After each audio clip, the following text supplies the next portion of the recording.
Bom dia a todos.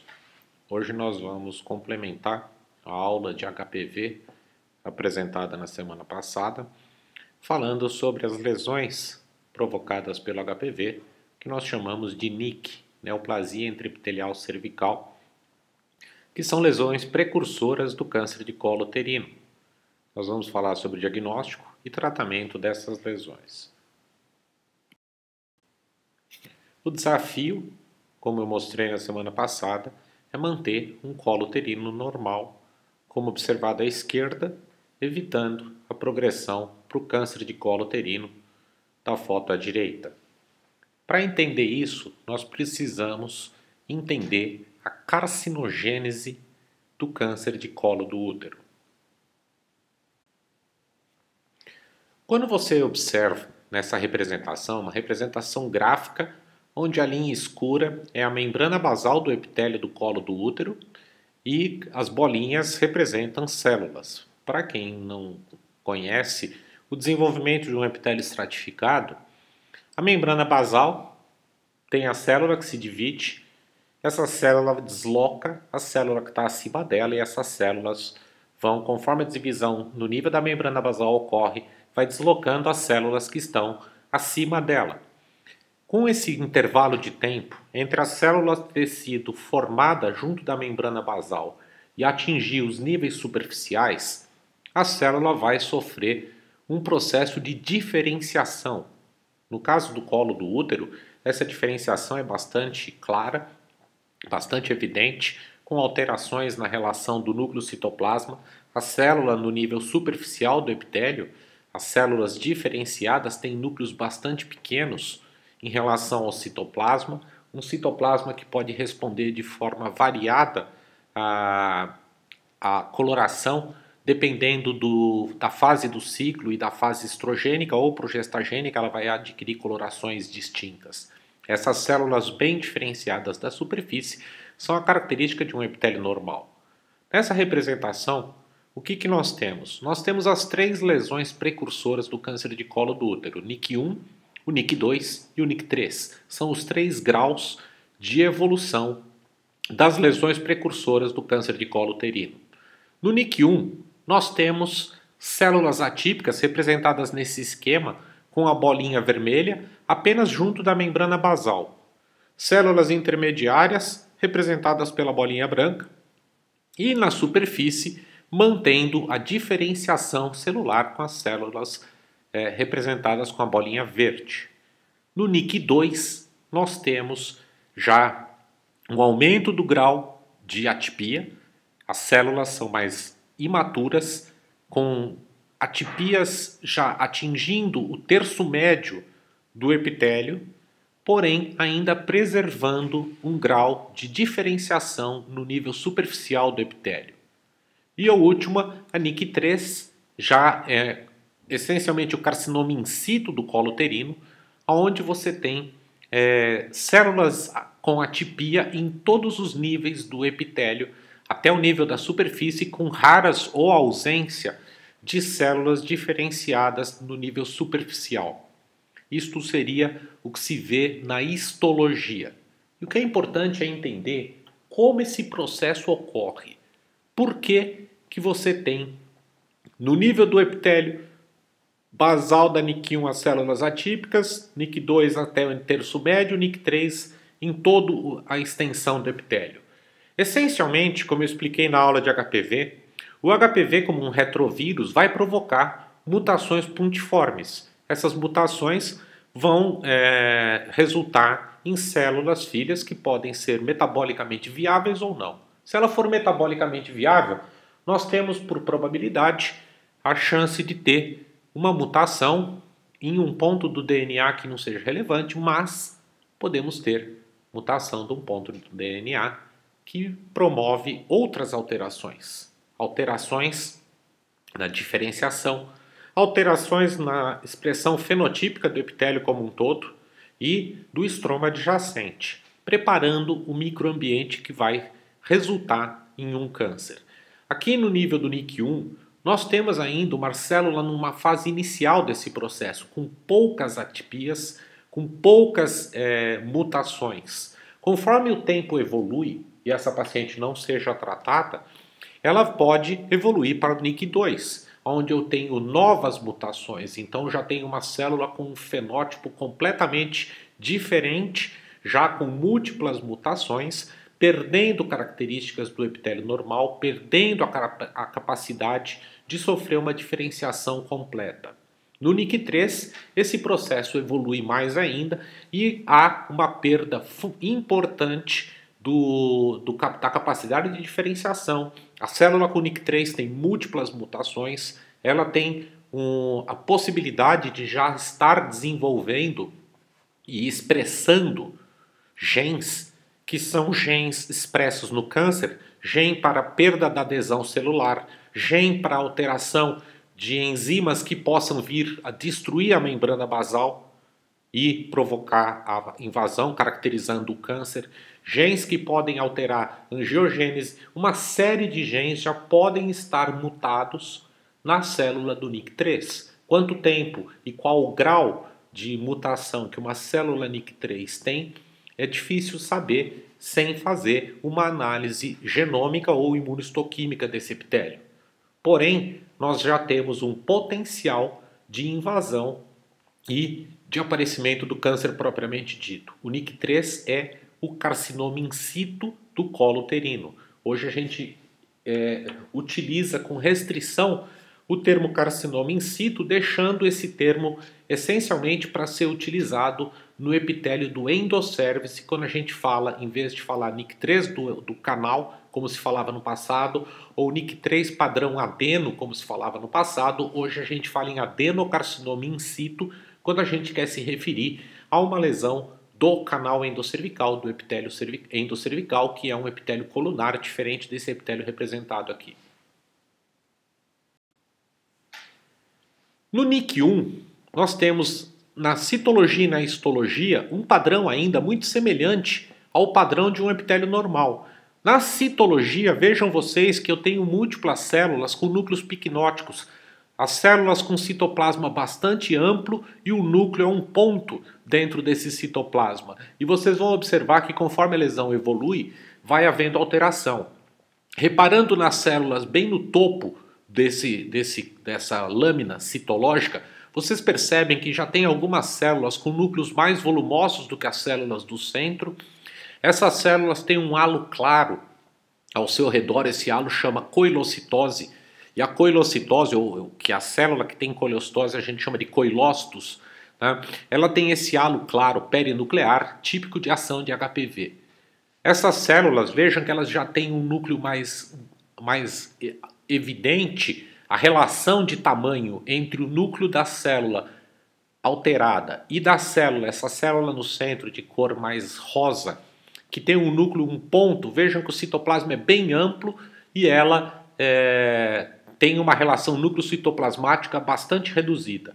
Essa célula no topo à direita, no ápice à direita, uma célula bem típica, já com alterações, essa célula com coilocitose, esse halo claro ao redor do núcleo, e a relação do núcleo com o citoplasma já é bem maior do que da célula rósea no centro da lâmina. À direita, nós vemos um corte histológico e a gente percebe que a presença de células atípicas está restrita junto da membrana basal, na base da foto, junto do estroma. No ápice, lá em cima, eu tenho um epitélio bem diferenciado e a presença dos coilócitos pode estar presente com as setas mostrando núcleos com um halo claro ao seu redor. Já no NIC2, reparem que ainda tem duas células róseas no centro da lâmina, mas já começa a predominar células com núcleos aumentados, um grumo de células deslocado à esquerda, do centro para a esquerda da lâmina. Você vê que predomina células com núcleo aumentado, ainda com pouca alteração da cromatina quando comparadas com a próxima que nós vamos ver, mas mantendo agora já um predomínio de células com núcleos volumosos em comparação às células diferenciadas de superfície.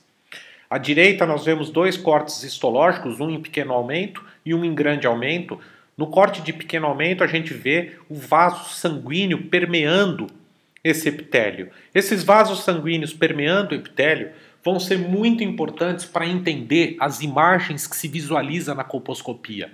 Você percebe que um vaso sanguíneo entra dentro desse epitélio, tá? Em invaginações do estroma dentro do epitélio não há invasão, é invaginação do estroma no epitélio, e esses vasos que estão dilatados por um aumento do metabolismo dessas células que estão em divisão mais acelerada do que as células normais, nós veremos na colposcopia esses vasos dilatados de várias formas distintas. Aqui, num padrão do vaso que vem transverso ao epitélio, você veria o pontilhado de forma bastante evidente na colposcopia. À direita, nós temos as células presentes. Já vejam que as células com atipia vão subir no nível intermediário do epitélio. Já estamos no nível médio do epitélio com células atípicas. Um NIC2 clássico nessas setas. E por fim, o NIC3, que é o grau mais grave, é um carcinoma in situ. Vocês percebem na lâmina de citologia, vejam as células, como elas já apresentam núcleos bastante grosseiros, a relação núcleo-citoplasmática das células, quase que você só vê núcleo, tá? Na maioria das células, uma ou outra que você ainda vê um citoplasma amplo, mas a maioria delas você vê núcleos bastante volumosos, você já vê os nucléolos proeminentes, tem uma célula aqui bem no centro da lâmina, que você observa dois pontos escuros dentro do núcleo, são os nucléolos com proeminência. Você observa a cromatina heterogênea dentro desses núcleos, tudo isso sinal de uma displasia, de uma atipia bastante importante já presente no carcinoma in situ. E aqui na direita nós vemos os cortes histológicos em pequeno aumento, o mesmo padrão de vaso sanguíneo entrando dentro do epitélio que eu mostrei agora no NIC2, com a diferença que as células atípicas chegam até a superfície do epitélio. No corte em grande aumento nós vemos a atipia presente na superfície do epitélio. Toda a espessura do epitélio tem células atípicas. Essa é a maior característica do NIC3.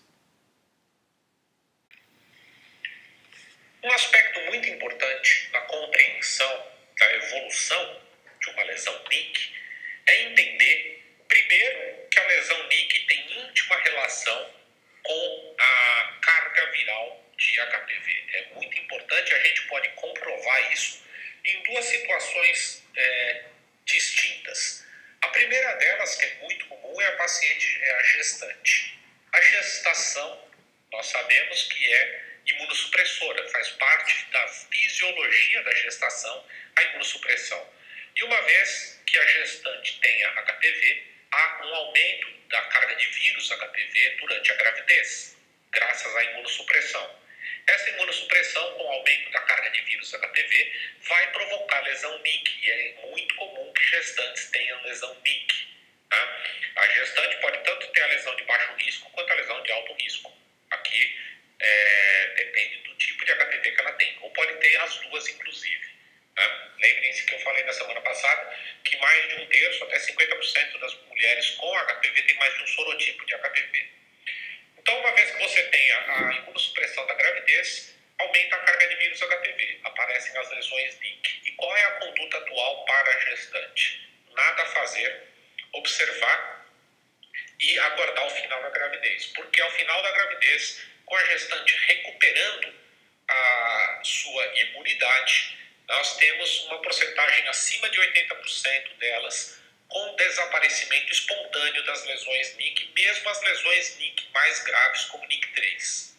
Então nós sabemos que o balanço imunidade versus carga de vírus HPV são determinantes fundamentais na presença da lesão NIC. Tá? Segunda situação semelhante é a paciente HIV positiva sem PARV descontrolada. Então uma mulher que tenha carga viral elevada, com contagem de CD4 e CD8 desfavorável, ela também apresenta uma incidência muito mais elevada de lesões NIC quando comparada com mulheres normais. Qual é a conduta para a paciente HIV? Iniciar a TARV, terapia antirretroviral. Ao estabilizar carga viral e contagem CD4 e CD8, nós iremos reavaliar a lesão NIC e também teremos taxas elevadas de desaparecimento da lesão NIC, uma vez que a paciente tenha recuperado carga viral, ou melhor, passado a ter carga viral indetectável e recuperado a contagem CD4 e CD8 adequada. Então nós sabemos que há uma íntima relação entre a presença de lesões NIC, a carga de vírus HPV, que é um balanço HPV versus imunidade. E isso explica este esquema que eu faço para vocês, aonde eu coloco a grossura da seta, a probabilidade maior. Então, uma mulher, a partir do epitélio normal, ela vai desenvolver um NIC1. Do NIC1, qual é a maior probabilidade? A maior probabilidade é que ela fique no NIC1 ou que ela regrida para epitélio normal, representado aqui por uma seta grande. Uma minoria representada na seta pequena do NIC1 vai evoluir para NIC2. Do NIC2, nós temos a possibilidade tanto de reversão para o NIC1 quanto a evolução para NIC3. E hoje nós sabemos que existe um marcador de imunohistoquímica chamada P16, uma proteína, que é evidenciada por método imunohistoquímico, que quando está presente vai denotar um risco aumentado de evolução para NIC3. A ausência da P16 hoje é um importante marcador para as pacientes NIC2, mostrando baixo risco de evolução para NIC3. Essa proteína pode ser feita na imunohistoquímica e hoje vai dividir o grupo de pacientes NIC2 como metade delas, metade seria um exagero, mas uma porcentagem relevante delas para uma lesão de baixo grau e uma porcentagem delas para uma lesão de alto grau. Então hoje nós conseguimos separar as pacientes de NIC2 que têm um perfil de evolução para a lesão NIC3 e, consequentemente, com risco de transformação no carcinoma invasor, e aquelas que têm baixo risco, que irão regredir para o NIC1 e para o epitélio normal. Então, nós temos como diferenciar a paciente NIC2 hoje. E isso é importante porque muda a conduta frente à paciente NIC2, que até pouco tempo todas eram tratadas da mesma forma que o NIC3. E hoje nós podemos diferenciar dois perfis de paciente NIC2. Uma paciente NIC2 que será P16 positiva vai ser tratada igual ao NIC3. A paciente NIC2 P16 negativa vai ser tratada e acompanhada igual ao NIC1. E por fim, a paciente NIC3, que tem, como a seta representa, um risco de evolução para carcinoma invasor relevante. Esse risco em tempo é variável, desde 12 meses, 24 meses, podendo variar. A literatura é muito imprecisa na determinação de tempo, porque depende de cada paciente, depende do grau de mutação que essas células NIC3 já apresentam para apresentar o fenótipo final de um carcinoma invasor. Vejam a probabilidade de regressão, persistência e progressão dos diferentes tipos de NIC, dados do International Agency for Research on Cancer, da Organização Mundial de Saúde. Tá? Na NIC1, qual é a probabilidade de regressão para epitélio normal? 57%. 32% vão persistir, ou seja, 80%, 89% para ser mais preciso, das NIC1 ou permanece como NIC1 ou volta para epitélio normal. Apenas 11% vão progredir até NIC3. E 1% das quais 1% podem evoluir a neoplasia maligna. Na NIC2, nós temos 43% de regressão, 35% de persistência e 22% de evolução para NIC3, aquelas P16 positivas que eu falei. E 1,5% do total das NIC2 evoluindo até a neoplasia invasora, câncer. No NIC3, nós temos 32% dos NIC3 regredindo, 56% evoluindo e 12% evoluindo para a neoplasia invasora. Então vejam que o NIC3 não significa obrigatoriamente que vai evoluir para câncer.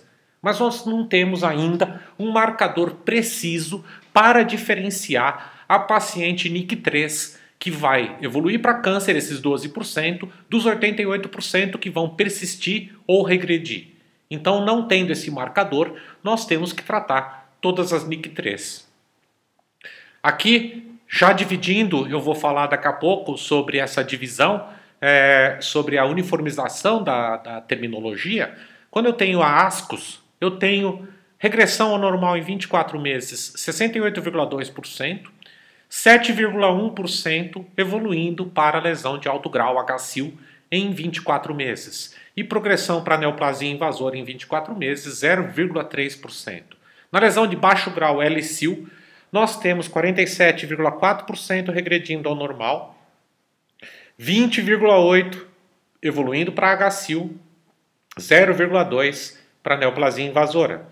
E no HSIL, que é a lesão de alto grau, nós temos 35% regredindo ao normal, 23,4% de persistência, agora não é evolução, porque ela já é HSIL, persistindo como HSIL, e 1,4% evoluindo em 24 meses para câncer. E aqui um ponto importante, que é a uniformização de terminologia. Já se usou várias terminologias para definir as lesões do colo do útero, desde a classificação de Papanicolau, que ia de classe 1 a classe 5, passando pela terminologia do NIC. E agora nós temos uma terminologia que busca uniformizar e dividir em duas grandes classes de lesão. As lesões com potencial baixo de evolução, que são chamadas de LSIL, lesão intraepitelial escamosa de baixo grau, LSIL do inglês, Low Squamous Cell Intraepithelial Lesion, que engloba o NIC1, que é uma neoplasia intraepitelial grau 1, displasia de baixo grau. O ASCOS aqui eu coloco como o ASCOS sem atipia de alto grau, porque o comportamento clínico e as condutas são as mesmas. A atipia de significado indeterminado em células escamosas. ASCOS é quando o citopatologista vê uma célula atípica, mas ele não pode definir como um NIC1 com aquelas características que eu mostrei, ou NIC2 ou NIC3, mas ele essencialmente no ASCOS ele vê atipias leves, que poderiam até não ser associadas ao processo displásico. Poderia ser um processo inflamatório, pode ser um falso positivo de uma célula reacional num processo inflamatório crônico. Já na lesão HSIL, eu tenho dois grupos de lesão que enquadrariam nas lesões de alto grau. O NIC2 e o NIC3, que englobam a neoplasia intraepitelial grau 2 e grau 3. Aqui, essencialmente, agora com a nova determinação da P16, como o NIC2 aqui seria NIC2 P16 positiva, e o NIC3, todos os NIC3, que engloba a displasia moderada ou grave e o antigo carcinoma in situ, terminologias antigas usadas para as mesmas definições. Um ponto que poderia ser mais... E o NIC3? A P16 do NIC3 ou a P16 do NIC1 que eu não comentei? Por que só no NIC2 que se faz a P16? Porque no NIC1, a P16, a expressão é baixa, o tempo de evolução do NIC1 é longo, então não vale a pena fazer P16 nas pacientes NIC1. E na NIC3 o inverso, a maioria delas já vai expressar, então seria redundante fazer a avaliação da P16. Onde a P16 é relevante é no NIC2, onde eu posso ter um grupo de pacientes NIC2 que vão ser caracterizadas como lesão de baixo grau hoje em dia, e um grupo de NIC2 P16 positiva, que seria uma lesão de alto grau verdadeira, com todas as repercussões e condutas a serem determinadas. E um outro grupo que seria o ASC-H. ASC-H vem dentro do grupo ASCOS, mas são atipias de significado indeterminado que não se pode descartar lesão de alto grau. Então o citopatologista viu células atípicas, células de um grau relevante, semelhantes àquelas que eu mostrei no NIC2 e até no NIC3, porém sem as características completas para fazer uma definição citológica de NIC2 ou NIC3. Então ele dá um laudo de ASC-H. Conduta clínica é a mesma conduta para NIC2 e NIC3, então eu englobei elas aqui dentro do grupo de lesão intraepitelial escamosa de alto grau. Do ponto de vista formal, de nomenclatura, nem ASCOS nem ASC-H entram diretamente na classificação LCIL e HCIL. Eles seriam um grupo à parte, onde ASCOS seria uma determinação global, com uma subdivisão do ASCOS envolvendo ASC-H. Aqui eu fiz uma divisão mais baseada na conduta clínica, porque a conduta para ASCOS entra dentro da conduta do LCIL e a conduta de ASC-H entra dentro da conduta do HCIL. E um outro grupo à parte, que é o AGOS. AGOS é quando o patologista vê atipia nas células glandulares, nas células colhidas do canal endocervical, que também engloba o adenocarcinoma in situ. É um grupo importante, porque é um grupo que nos traz muita preocupação, uma vez que a colposcopia é muito pobre na avaliação do canal. A literatura médica hoje ainda debate qual a melhor forma para se avaliar canal. Eu vou falar mais para frente.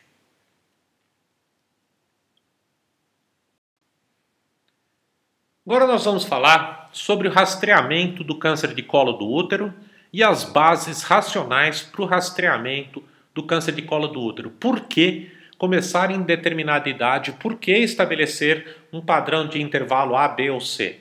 Esses números são aleatórios ou eles têm bases científicas, bases racionais para a sua determinação? Vamos começar pelo intervalo de coleta de material. Pegando como modelo o exame de Papa Nicolau por enquanto. Vejam um trabalho interessante, são vários trabalhos, na verdade não é um único trabalho. Esses estudos foram feitos na África, na Bolívia, nos anos 50, nos anos 60, nos anos 70, onde se faziam intervenções com intervalos variados, em populações restritas, em populações que não tinham rastreamento do câncer de colo do útero, não colhiam o exame de Papa Nicolau e fizeram propostas. Num grupo eles fizeram coletas em toda a população, com 10 anos de intervalo, 5 anos de intervalo, 3 anos de intervalo e 1 ano de intervalo. E qual foi a redução que se encontrou no câncer de colo do útero nessas populações para cada um deles? Com 10 anos de intervalo das coletas, imaginem que isso seja uma mulher colher 3 ou 4 exames ao longo da vida. Então, com 10 anos de intervalo, você já tem uma redução de 64,1% da incidência de câncer de colo do útero. Não é o ideal, mas já é um impacto enorme. Mais da metade dos casos poderiam ser evitados com um Papa Nicolau a cada 10 anos. Em intervenção a cada 5 anos, colhendo-se Papa Nicolau a cada 5 anos, nós temos 83,6% de redução do câncer de colo do útero nessa população. Se eu reduzir o intervalo de coleta para 3 anos, eu tenho 90,8% de redução do câncer de colo do útero. E se eu reduzir o intervalo para 1 ano, eu tenho 93,5%. Aparentemente uma redução muito boa. Poderia se pensar até em intervalo de 6 meses, talvez reduzisse mais ainda. Vejam um gráfico. Quando eu ponho aqueles dados que eu apresentei numa curva logarítmica invertida, vejam o que eu tenho. Começando o gráfico ao contrário, onde eu tenho 0 como redução de incidência. Então eu tenho o pico máximo de incidência do câncer de colo do útero, 50%, 100% de redução. E os intervalos de coleta, e agora você tem a transposição daqueles valores de 64%, 80%, 90% até 93%. Vejam que há uma queda significativa com 10 anos de intervalo. A curva já diminui para 5 anos de intervalo. Para 3 anos de intervalo diminui mais ainda a queda, e entre 3 anos e 1 ano há uma inflexão da curva com ausência de relevância estatística. Portanto, colher Papa Nicolau entre 3 anos de intervalo e 1 ano de intervalo não vai implicar numa redução estatisticamente relevante na incidência de câncer de colo do útero numa população. O que mostra que, do ponto de vista de saúde pública, nós podemos com segurança fazer Papa Nicolau a cada 3 anos, que nós estaremos tendo um controle muito eficaz do câncer de colo do útero. A realização do Papa Nicolau anual não acrescenta segurança no controle do câncer de colo do útero, seja no nível público, seja no nível individual. Exceto, é lógico, quando nós estamos trabalhando com pacientes com patologia, que é uma outra situação. Aqui é apenas a situação de rastreamento numa população teoricamente saudável. Isso é fundamental porque quando você trabalha num ambulatório de oncologia, você vai observar que a imensa maioria das pacientes não se adequa a nenhum desses quadros. A história clássica da paciente com câncer de colo do útero é uma história de ausência de exame de Papa Nicolau, intervalos de 20 anos ou coisa parecida. Próximo padrão a ser determinado no rastreamento populacional do câncer de colo uterino deve levar em consideração o pico de incidência das lesões NIC em relação à idade. Vejam na tabela que o NIC1 e NIC2 eles aparecem respectivamente numa mediana de 30 e 35 anos respectivamente, enquanto o NIC3 aparece numa mediana de 35 a 40 anos e o carcinoma invasor do colo do útero de 45 a 50 anos de idade. Se nós pegarmos o menor intervalo de 35 anos da lesão NIC2, pensando sempre de NIC2, que é a mais importante, há 45 anos, nós estamos falando de 10 anos. E o maior intervalo de 30 a 50 anos, nós estamos falando em 20 anos, que é o mais comum. O padrão do câncer de colo do útero é um câncer de desenvolvimento lento. Tá? O câncer do colo do útero se desenvolve lentamente.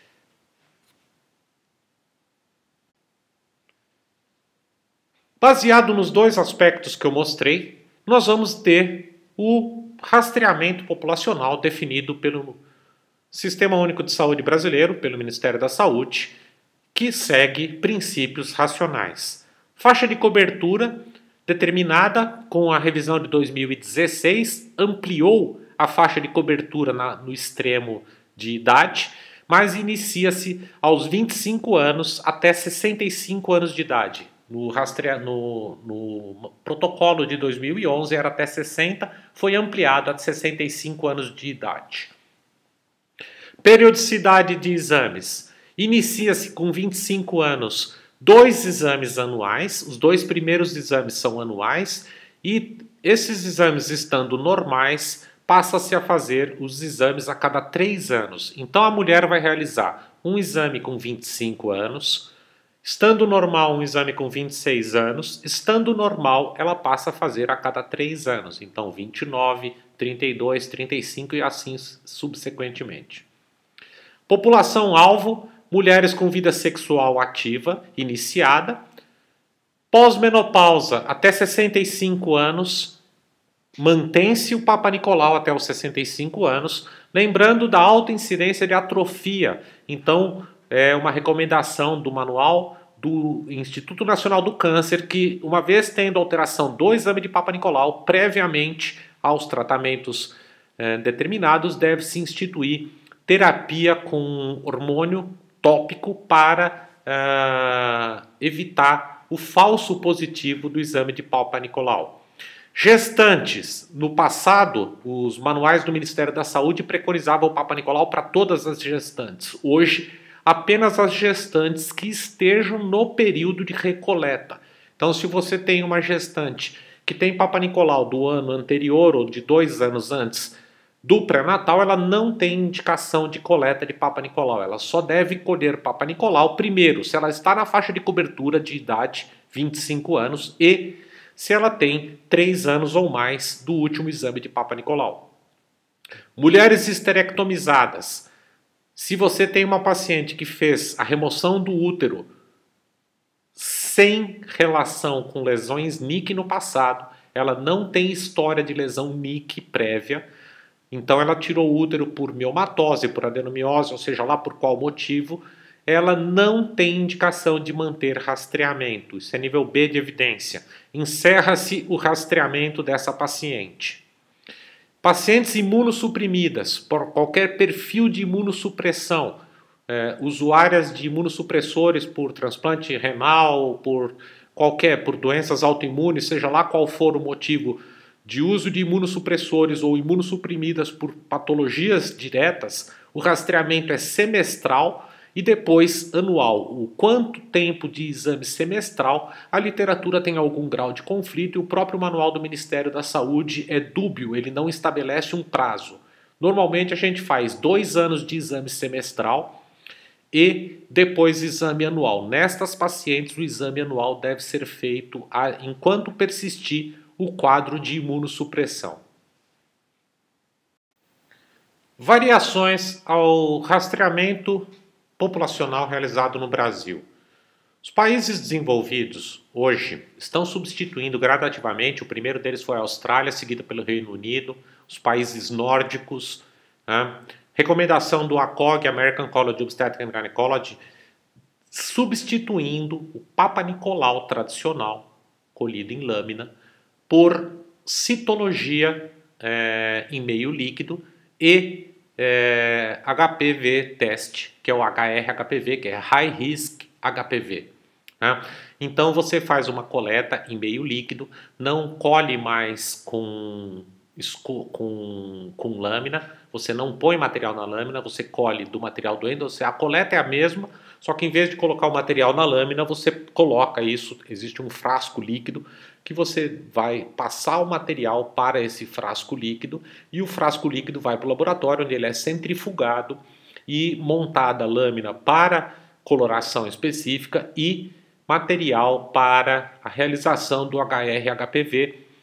Na realização dos 2 testes, a gente chama de co-testing. É possível fazer só o HR-HPV ou o co-testing, que é o que se faz hoje na Austrália e no Reino Unido, que é a soma dos 2 exames, onde eu tenho um PCR para HPV, ou captura híbrida, ou PCR para HPV, mais a lâmina. Isso aumenta em muito a sensibilidade do método, eu já vou mostrar. Tá? Os Estados Unidos têm uma variação em relação ao que se faz no Brasil, e o que se faz no Brasil é semelhante ao que se faz na maioria dos países europeus, tá? Iniciando o rastreamento aos 21 anos de idade.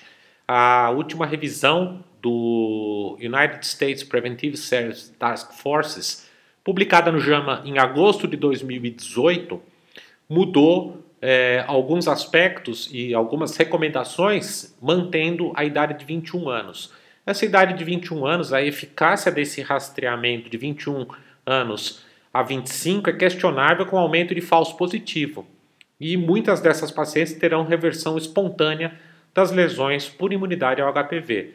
Então é importante lembrar uma questão fundamental das idades mais jovens, a realização de exame Papa Nicolau em jovem. O que vai acontecer? Conforme eu mostrei na aula passada, a infecção por HPV é extremamente comum na população. Eu falei em 80% dos adultos jovens apresentando positividade para HPV em algum momento.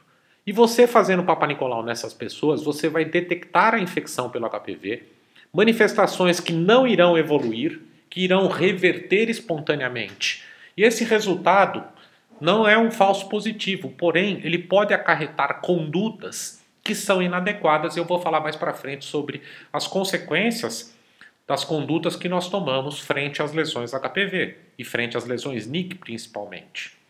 Nos Estados Unidos, o padrão determinado é de 21 a 29 anos, citologia oncótica a cada 3 anos, e vejam que há uma recomendação nos Estados Unidos, do United States Preventive Services Task Forces, de não realização de exames HPV abaixo dos 30 anos de idade. Isso o mundo inteiro hoje recomenda que não se faça exame de HPV. Por quê? Porque ele vai dar positivo. Então, é uma faixa normal ter HPV. O que é importante é saber se o HPV vai persistir depois dos 30 anos de idade. Dos 30 anos até 65 anos de idade, a recomendação americana é citologia oncótica de 3 em 3 anos, igual que se faz no Brasil, e o HPV teste ou co-testing a cada 5 anos. É interessante porque, como a sensibilidade do teste é muito maior, ele pode ser feito no intervalo ainda maior de até 5 anos entre cada coleta.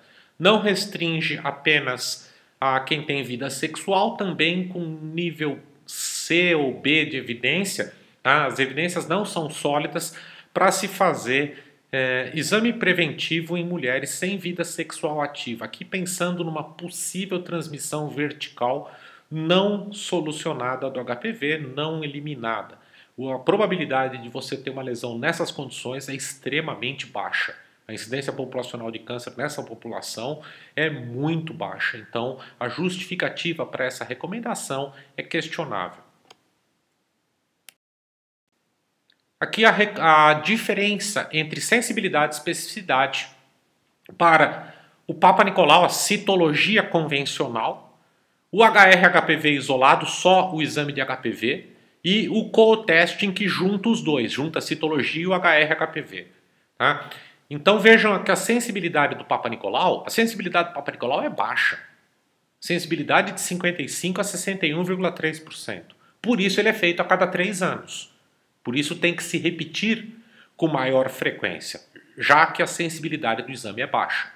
Já o HR-HPV, a sensibilidade pula para 90,8% a 94,6%. E o co-testing, a sensibilidade beira 100%. A especificidade, pelo contrário, a especificidade do Papa Nicolau vem de 82,4% até 96,8%, enquanto que no HR-HPV ela é um pouco mais baixa, 72,6% até 94,1%, e no co-testing ela é de 92,5%. Então há um ganho enorme da sensibilidade e uma redução leve na especificidade quando se usam técnicas de biologia molecular que detectam o HPV. Tá? Isso explica os intervalos de coleta, mas aumenta a segurança. Qual é o risco de você trabalhar com o co-testing? É de ter falso positivo e intervir em paciente falso positivo, que seria uma paciente que não iria desenvolver uma lesão mais grave.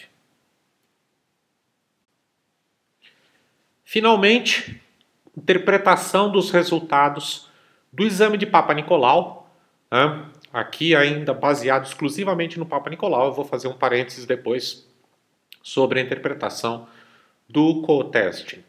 Então, quando eu tenho, como eu falei para vocês, células escamosas de significado indeterminado, os ascos.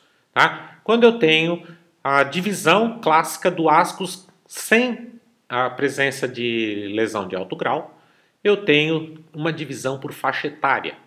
Se eu, por acaso, tenho uma paciente que colheu o exame abaixo dos 25 anos, conduta, repetir em 3 anos, ou quando completar 25 anos, o que vencer primeiro. Não se faz nada, ela não deveria ter colhido o exame. Né? Entre 25 e 29 anos de idade, repetir a citologia em 12 meses. Então, a paciente que tem ascos abaixo de 30 anos de idade, 25 a 30 anos de idade, o exame é repetido após 1 ano. Se ela tiver maior ou igual a 30 anos, ela repete o Papa Nicolau em 6 meses. Já na lesão ASC-H, ela vai para a colposcopia. Quando eu tenho paciente com células glandulares, AGC, AGUS, qualquer uma das denominações é correta, tá? Ela vai direto para a colposcopia. Se a paciente tiver a lesão de baixo grau, aqui o ASC-H, a atipia não determinada, também colposcopia, a mesma coisa que o ASC-H que eu falei antes, tá? E na lesão de baixo grau, hoje chamada LSIL, tá? No LSIL, menor de 25 anos, mesma coisa do ascos menor de 25 anos. Repete em 3 anos ou quando completar 25 anos. Essa paciente não deveria ter colhido o exame. Na lesão LSIL, maior ou igual a 25 anos, repete em 6 meses. Aqui tem uma pegadinha, vamos chamar assim, que seria a diferença entre ascos e LSIL, que são lesões semelhantes do ponto de vista clínico, com conduta semelhante, porém com uma pequena diferença da faixa etária. Vejam que na lesão ascus eu tenho a repetição dependendo dos 25 a 30 e maior ou igual a 30, repete em 12 meses e 6 meses, e aqui todas com 6 meses. Se você fizer a repetição de uma paciente com lesão de baixo grau em 12 meses, estaria completamente errado nessa faixa etária? Resposta, não. Não seria uma conduta de todo despropositada. Já a lesão de alto grau, HSIL, conduta para lesão HSIL, colposcopia. Na lesão intraepitelial, não podendo avaliar microinvasão, na presença de carcinoma escamoso invasor, adenocarcinoma in situ ou adenocarcinoma invasor pelo Papa Nicolau, todos colposcopia. Aqui vale uma ressalva. O fato de o Papa Nicolau dizer que tem carcinoma escamoso invasor não significa que a paciente tem câncer. O Papa Nicolau, especificamente para a detecção de carcinoma invasor, ele tem muito falso positivo. O paciente tem NIC3 ou às vezes até NIC2 e o Papa Nicolau pode dar como carcinoma escamoso invasor. É apenas um sinal de alarme. Esta paciente não é uma paciente a ser encaminhada, por exemplo, para o setor de oncologia. Ela deve ser encaminhada para um setor de patologia do trato genital inferior, para colposcopia, para biópsia dirigida, como nós vamos ver daqui a pouco. É importantíssimo não dar falsas informações. É muito comum eu receber pacientes num ambulatório especializado de oncologia que tiveram Papa Nicolau de carcinoma invasor, às vezes sem nenhum exame mais detalhado, obviamente sem colposcopia e biópsia, e essa paciente vem desesperada porque o médico falou que ela está com câncer, quando na verdade o Papa Nicolau só faz um rastreio. Quem vai dar diagnóstico definitivo sempre é a biópsia. Não se faz diagnóstico definitivo sem biópsia em câncer, seja ele carcinoma escamoso ou seja adenocarcinoma. E o que é a colposcopia? A colposcopia, essencialmente, é esse aparelho que nada mais é do que uma lupa. Ele não é um microscópio, ele é lupa. O grau de aumento dos aparelhos varia aí de 8, 16, 32, no máximo 64 vezes os melhores aparelhos. Ele faz uma visualização direta do colo do útero e o que você vai ver é o colo do útero da mesma forma que você vê no exame especular, porém com uma visão ampliada, podendo avaliar vários aspectos da anatomia do colo do útero. É fundamental entender, como eu mostrei naquele corte histológico dos NIC1, do NIC2, principalmente do NIC3, que o que nós vemos na colposcopia, uma das lesões mais importantes são as alterações vasculares provocadas pelo aumento do metabolismo ao nível de membrana basal, ao nível das células profundas do epitélio, com o aumento do metabolismo pela divisão celular aumentada. Isto é acompanhado de vasodilatação. A vasodilatação vai ser vista na colposcopia com características particulares. Quais são essas características? Essencialmente, diferente do que nós dissemos, a terminologia da colposcopia é diferente da terminologia do Papa Nicolau, da citologia. Enquanto a citologia fala em lesão de alto grau e lesão de baixo grau, nós na colposcopia falamos em lesão menor e lesão maior. As lesões menores, o nome já indica, com menor risco de estarem relacionadas a processos de carcinoma in situ ou mesmo ao câncer, incluem o que se chama de mosaico fino. Mosaico fino você vai ver vasos formando uma rede entrecortada, com canais entrecortados, esses vasos com dilatação formando um padrão regular. Então daí vem, a ideia é associada diretamente como se fosse um mosaico homogêneo, um mosaico onde todas as peças sejam iguais. Pontilhado fino, você vê pontos vermelho vivos, homogêneos também, com regularidade entre eles, sem muito espessamento. O epitélio acetobranco é uma parte importantíssima do exame de colposcopia, é a utilização do ácido acético que promove uma coagulação transitória de proteínas que vai reagir de forma diferente dependendo das características do epitélio e do grau de diferenciação desse epitélio. Essa coagulação vai ser vista por 1 minuto a 3 minutos na colposcopia, usando-se ácido acético 3 ou 5%.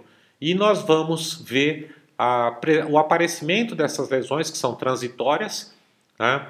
No epitélio acetobranco com borda fina, como lesão menor, eu sempre oriento que ele é homogêneo. Você observa que ele não tem perda de relevo em relação ao epitélio normal adjacente a ele, e o relevo dele é brilhante, a superfície dele é brilhante, mantendo o mesmo contorno, o mesmo padrão do epitélio normal associado a ele. Tá? Plano, que é o que eu acabei de falar, e maioria das vezes periorificial, ao redor do orifício. Já as lesões maiores, que são as lesões indicativas de lesões de um padrão NIC3, ou mesmo das lesões mais graves, ela apresenta o mosaico grosseiro. Qual a diferença? O mosaico grosseiro é como se você tivesse peças de diferentes tamanhos, com espaço do mosaico bastante grosseiro, com intervalos mais aumentados. O pontilhado grosseiro também com pontos bem mais espessos do que os pontos do pontilhado fino. O epitélio acetobranco denso é um epitélio acetobranco onde você tem, entre outras coisas, a perda do relevo. O epitélio mostra-se elevado em relação ao epitélio normal adjacente a ele, um aspecto que pode se assemelhar a um piso de pedras ou um carpete grosseiro. Aparece com muita clareza nos epitélios acetobrancos densos.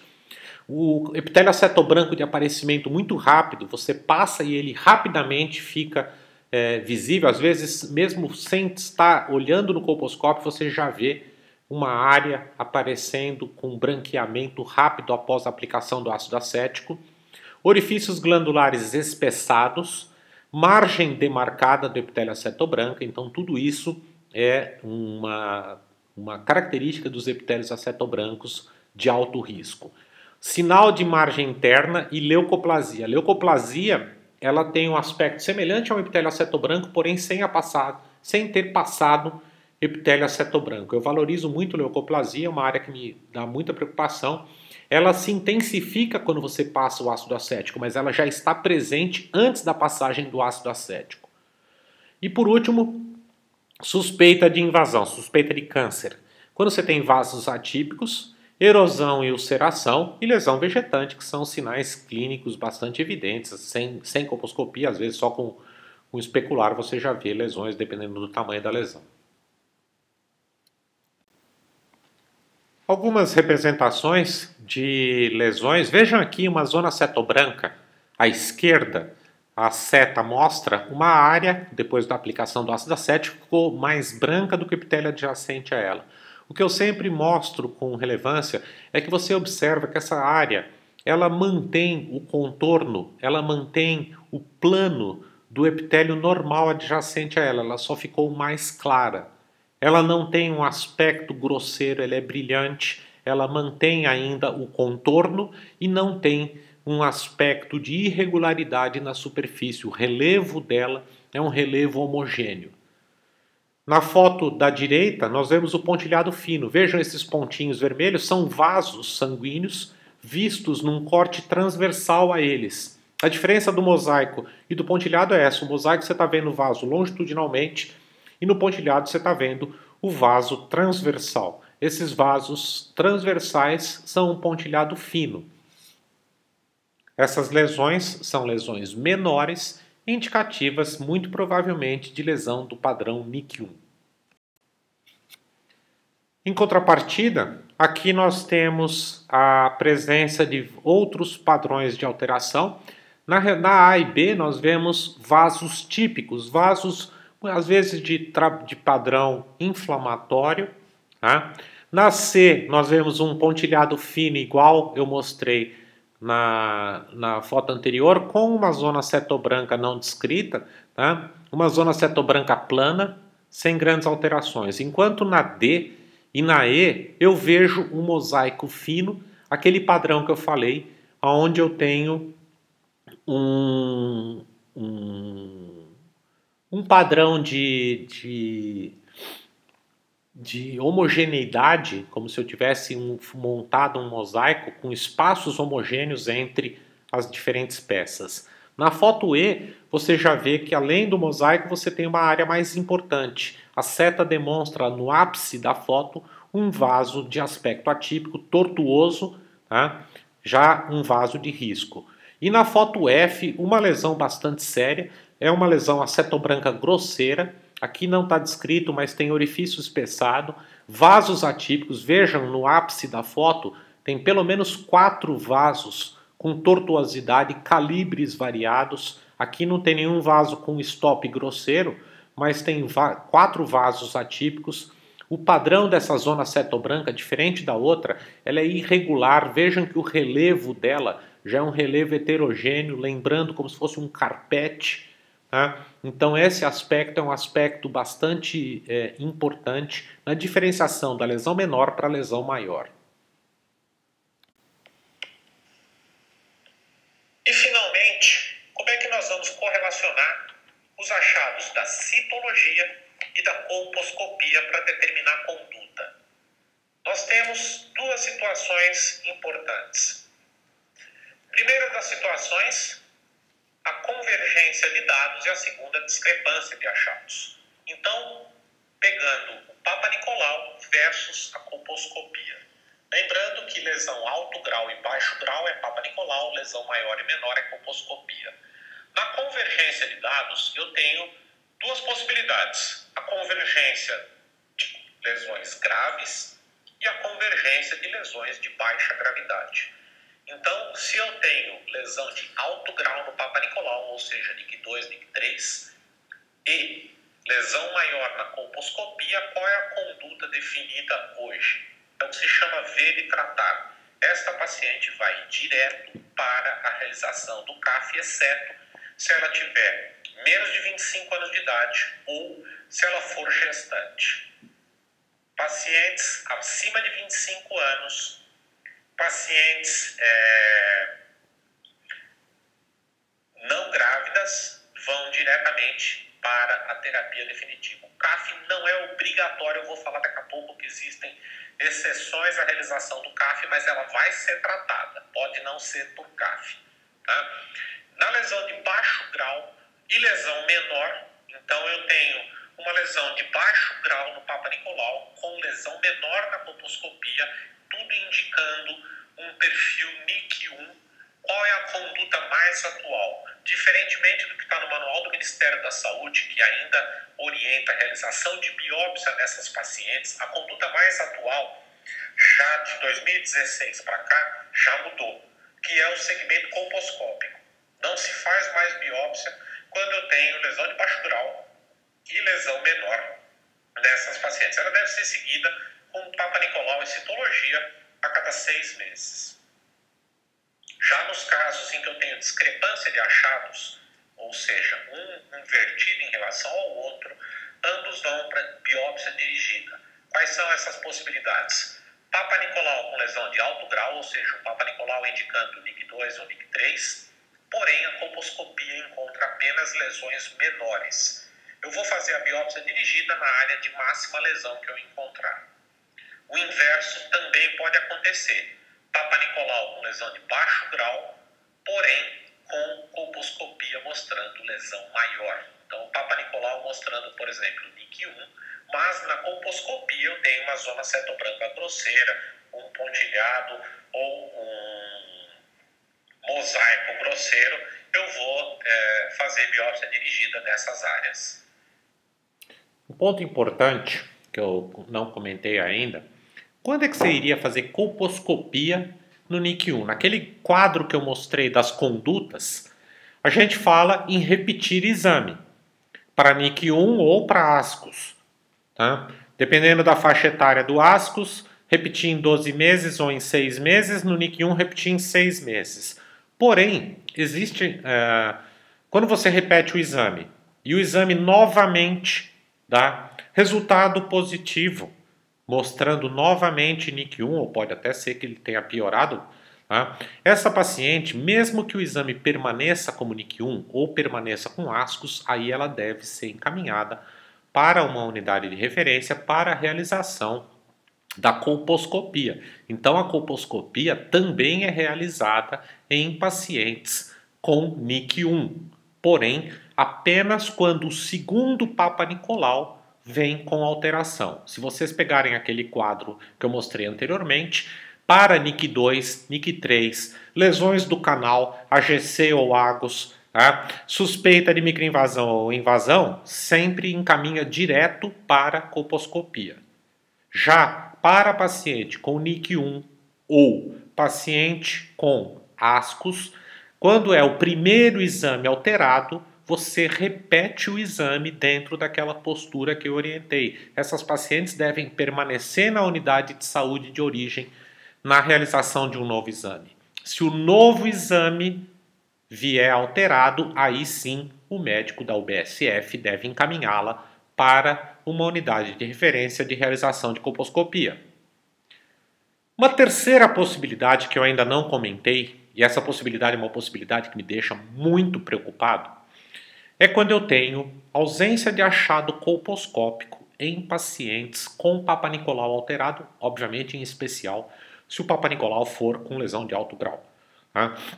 Qual a conduta para a paciente com Papa Nicolau alterado, NIC 2, NIC 3, AGC ou AGOS, ou as outras possibilidades microinvasão ou invasão, e a colposcopia feita por um colposcopista experiente também, mostrando uma colposcopia completamente normal. Possibilidade número 1, o Papa Nicolau foi um falso positivo. Possibilidade número 2, a colposcopia foi mal realizada. E possibilidade número 3, que é a que mais me preocupa, a lesão existe, porém não está visível. Ela pode estar dentro do canal. Em especial, mulheres na pele pós-menopausa, onde a junção escamo-colunar está dentro do canal endocervical, essa possibilidade se torna ainda mais perigosa. Então, eu me preocupo muito com essas pacientes em ter certeza que a lesão está sendo monitorada, que ela não esteja passando desapercebida. Existe uma pinça específica para se avaliar o canal endocervical, que abre o canal endocervical, chamada pinça de Menkel. A pinça de Menkel deve obrigatoriamente ser usada nessas circunstâncias. Tá? Outra possibilidade nas lesões de endocervice, AGC e AGOS, seria uma recoleta de material exclusivamente do canal endocervical, a chamada coleta exaustiva do canal endocervical, onde você deve dar pelo menos 3 voltas na escova, fazendo uma lâmina específica do canal. Terceira possibilidade para avaliação do canal seria a curetagem do canal endocervical, feita em nível ambulatorial. E a última das possibilidades, a mais difícil de ser realizada, dada a viabilidade econômica, é esteroscopia do canal. A esteroscopia tem a possibilidade de avaliar também lesões do endocervice de forma semelhante à colposcopia. A literatura médica é bastante conflitante sobre cada uma dessas possibilidades.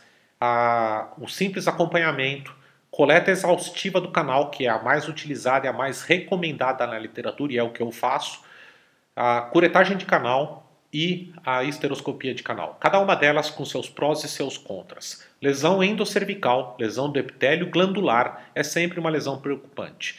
Assim como essas lesões NIC 2 e NIC 3, onde você tem colposcopia completamente normal. Qual é a conduta oficial para isso? Colposcopia e citologia semestral realizadas por 2 anos seguidos, ou seja, 4 exames no total. Tá? Se for uma lesão NIC 1, você deve fazer o exame a cada 6 meses por apenas 2 exames, 1 ano. Tá? E na eventualidade dos exames subsequentes serem normais, a paciente volta para acompanhamento de rotina. Na lesão de alto grau, se você tiver nesse perfil de acompanhamento de 2 anos um novo exame mostrando NIC2, NIC3, essa paciente tem indicação de tratamento com CAF. E esse CAF deve investigar o canal de forma exaustiva, com remoção de material do canal mais profundo do que seria num CAF tradicional. Só para exemplificar para vocês aqui, a colposcopia e uma biópsia dirigida. Essa pinça que está embaixo, existem vários modelos de pinça, Medina e outras variações. Essa aqui não é uma pinça um pouquinho diferente, mas todas fazem a mesma coisa, removendo um segmento, uma fração bastante pequena do colo do útero. Nós fazemos com um anestésico tópico em spray apenas, não precisa fazer mais nada.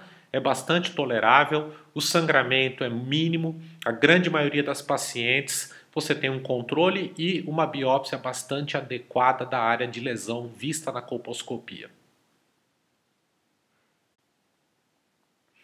E por fim o tratamento das lesões de alto grau. Lesão de alto grau, NIC2, NIC3, que foi vista num modelo ver e tratar, ou que foi confirmada numa citologia com colpo discrepante, confirmada por biópsia. Né? Então, o que deve se fazer hoje, à luz das evidências científicas mais atuais, em relação a tratamentos das lesões, em especial do NIC2 e do NIC3, principalmente, no que eu chamei de ver e tratar. Né? Nós temos duas possibilidades, tratamento ablativo e tratamento excisional. Vamos começar pelo tratamento ablativo, onde eu não removo o material histológico, eu destruo, eu faço a destruição do material por métodos físicos. O mais utilizado é a eletrocauterização. A eletrocauterização é facilmente acessível, mais dolorosa, mesmo quando você faz anestesia local, ela é mais dolorosa, tá? Do que os outros métodos. Ele é um método que depende do operador, porque se você não cauterizar adequadamente, destruindo a membrana basal, chegando até o nível do estroma, você vai manter epitélio viável na área de lesão. Tá? Criocauterização, ela trabalha com nitrogênio líquido, com um aparelho especial, não muito caro, mas um aparelho que hoje é pouco acessível, a maioria dos serviços não tem mais criocautério. Ela tem a vantagem na eletrocauterização de ser bem menos dolorosa do que a eletrocauterização, porém provoca muito mais secreção no pós-procedimento do que o eletrocautério, uma secreção líquida que a paciente fica eliminando por alguns dias. Tá?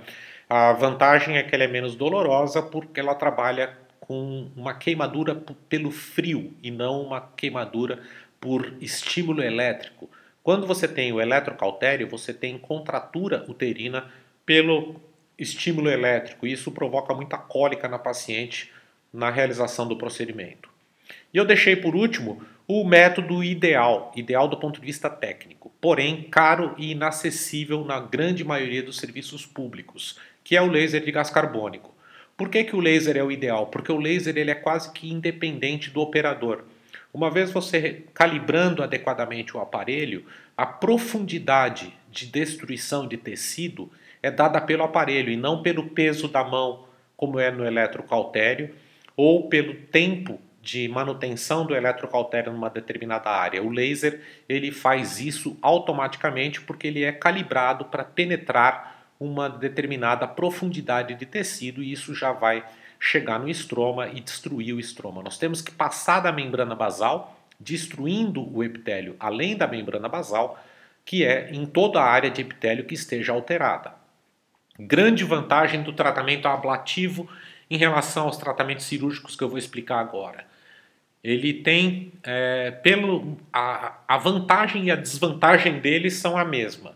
Ele não remove tecido, ele queima o tecido da superfície, porém sem remover tecido do colo do útero. Tá? Isso é uma desvantagem do ponto de vista de diagnóstico definitivo, porque eu não tenho a certeza absoluta que eu não estou tratando, por exemplo, um carcinoma microinvasor ou até um carcinoma francamente invasor numa área focal. Eu posso ter tido falsos negativos nos exames, tá? E eu não vou ter material histológico para avaliação quando eu faço laser, crio ou eletrocautério. Segunda possibilidade, e agora vocês entendem a diferença, é o tratamento cirúrgico excisional, onde eu vou ressecar um pedaço do colo do útero. Tá? Qual é a grande desvantagem do tratamento excisional? Como ele remove tecido do colo do útero, ele vai encurtar, diminuir o tamanho do colo do útero. E isso promove um aumento da incidência de parto prematuro e baixo peso ao nascer.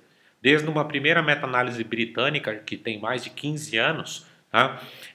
Até uma meta-análise recente da Cochrane, de 2017, todas elas evidenciam um aumento na incidência de parto prematuro e de recém-nascidos com baixo peso ao nascer em mulheres que tiveram previamente a realização de CAF. Não interessa se foi 1 ano ou 2 anos depois que ela engravidou. Tá?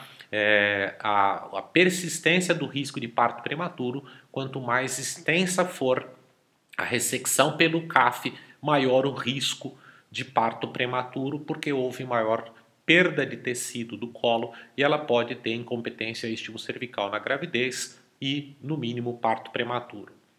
As duas modalidades, CAF, que é a cirurgia de alta frequência, o método de escolha, nada mais é do que um bisturi elétrico modificado, eu vou mostrar para vocês, e a exérese tradicional, a bisturi convencional ou tesoura, hoje ela é reservada para uma minoria de casos, tá? Então, em geral, a gente faz quando tem já como um procedimento em casos mais graves ou em recidivas ou quando não tem projeção do colo, mas com novas alças hoje ela é praticamente restrita a casos especiais. Aqui nós temos 3 tipos de lesão. As áreas de alteração, onde está o vermelho representado no colo do útero, que são as áreas de lesão, e a linha tracejada verde, a linha de excisão. Primeiro eu tenho chamada excisão do tipo 1, tipo 2 e tipo 3.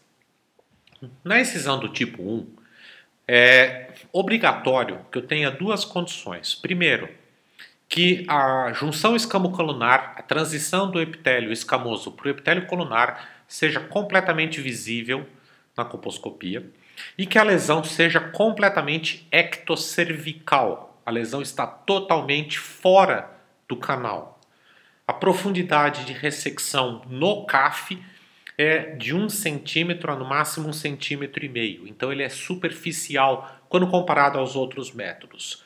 Esta paciente que vai para a excisão do tipo 1, ela é elegível para a realização dos tratamentos ablativos. Tá? Nesta paciente você pode fazer eletrocauterização, ou você pode fazer criocauterização, ou você pode fazer laser. Essa paciente quando você tem mulheres que têm desejo reprodutivo, então quando que eu escolho o tratamento ablativo, seja uma das 3 formas que eu citei anteriormente? Quando eu tenho uma paciente que tem desejo reprodutivo. Imaginem a circunstância, uma mulher de 27, 30 anos de idade que ainda deseja ter filhos. O ideal é fazer um tratamento ablativo para ela, porque repercute menos, destrói menos o colo e tem menos probabilidade, não é zero, mas tem menor probabilidade de repercutir na gravidez futura com parto prematuro. A excisão tipo 1 é pior do que a ablativa, porém melhor do que as outras. Quanto menos tecido tirar, menor o risco de parto prematuro futuro. Na excisão tipo 2, eu tenho uma lesão que entra dentro do canal, porém totalmente visível. Ela ainda consegue ser visualizada na totalidade. Ela entra no canal, mas eu consigo ver em toda a sua extensão. Esta paciente, eu tenho a realização de um CAF tipo 2 mais profundo, onde eu vou remover 1,5 a 2 centímetros do canal endocervical. E por último, a excisão do tipo 3, que vai ser quando eu tenho JEC não visualizada ou lesão de padrão adeno, aonde eu vou adentrar no canal endocervical acima de 2 centímetros. Então, se eu tiver o AGC ou a indicação de até do carcinoma in situ, adenocarcinoma in situ de padrão glandular, né, o adeno, eu vou fazer um CAF com 2 centímetros ou mais do canal. Muitas vezes a gente entra com uma alça quadrada, depois de fazer as alças em círculo ou triangulares, a gente entra com uma alça quadrada para tirar mais canal dessas pacientes, por causa da necessidade de se avaliar o canal endocervical na sua totalidade. Obviamente, removendo tanto tecido assim, a repercussão para uma futura gravidez é muito maior e muito mais grave. Aqui, a representação, primeiro do lado esquerdo do colo do útero, como é que ele é e o tecido que você tira na seta aqui, removendo um semicírculo da base do colo do útero. O aparelho, esse aparelho é o tipo de aparelho do que eu tenho, e os modelos de alça, em cima representando a remoção. A alça é um bisturi elétrico que passa de lado e vai removendo o tecido do colo do útero, que sai na sua totalidade, dependendo do tamanho. Veja embaixo que tem vários tamanhos de alça. Essas alças redondas são as alças mais antigas. Hoje eu tenho dado preferência para essas alças triangulares que estão aqui. É uma técnica um pouco diferente, onde se entra às 6 horas do colo e gira, tirando cones perfeitos, e o tamanho da alça vai depender do tipo de CAF que se deseja. Se você pegar, despreza a primeira meio quadrada, que é para tirar bastante endocervice, pegando a segunda triangular de cima para baixo, vejam que ela é baixa em comparação com a terceira, que é bem alta. Nessa segunda, seria para fazer um CAF tipo 1, e a terceira alça, que é uma alça bem longa, seria para fazer um CAF tipo 3. No acompanhamento da paciente após a realização do CAF, nós temos que avaliar como foram as margens do material anatomopatológico analisado. A grande vantagem do CAF em relação aos tratamentos ablativos é justamente essa. O material foi para anatomopatológico, permitindo uma avaliação detalhada tanto da possibilidade de um componente mais agressivo, como um carcinoma microinvasor ou francamente invasor. Essa paciente se torna uma paciente de câncer de colo do útero a ser tratada de acordo com o protocolo. Porém, imaginando agora na nossa condição uma paciente que realmente confirmou apenas um NIC2 ou um NIC3, nós temos que entender se essa lesão foi completamente removida com uma borda de tecido saudável, viável e tecido normal ao seu redor, ou se a lesão encostou nas bordas da área removida. Quando eu tenho uma lesão que encosta nas bordas, eu subentendo que possa ter ficado um pedaço na paciente. Um pedaço não foi removido, já que a borda da lesão ainda tinha neoplasia. Isso era a verdade, era absoluta até o final dos anos 90.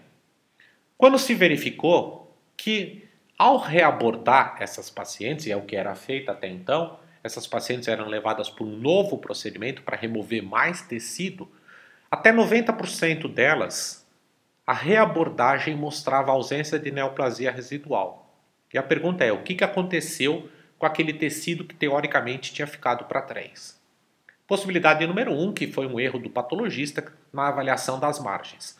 Mas, obviamente, no mundo inteiro, em todos os serviços e todas as vezes, não era a explicação mais plausível.